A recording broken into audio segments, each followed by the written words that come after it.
নমস্কার। আজকে বলবো শনি গ্রহের আমাদের জীবনে কী প্রভাব বিস্তার করবে এই বছরটা। আমি অলরেডি হয়তো এই নিয়ে অনেকবার আলোচনা করেছি। আজকে বলবো কোন কোন রাশি স্পেসিফিক্যালি দারুণ এফেক্টেড হবে এবং যথেষ্ট সুফল পাবে।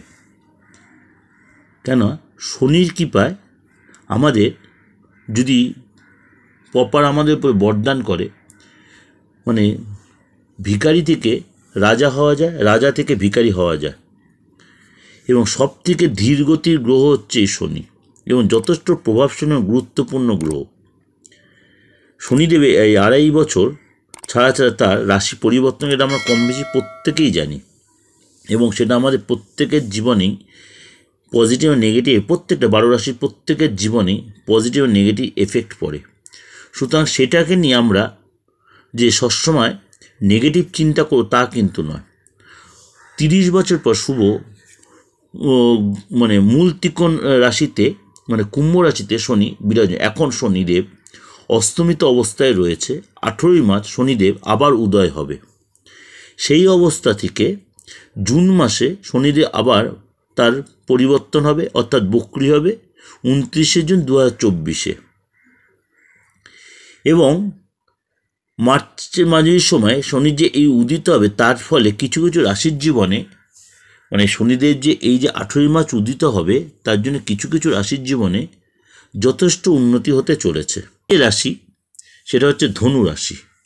ধনু রাশির জীবনেও কিন্তু শনি এই যে উদয় হচ্ছে, তার জন্য কিন্তু আপনার জীবনে অভূতপূর্ব পরিবর্তন আসছে।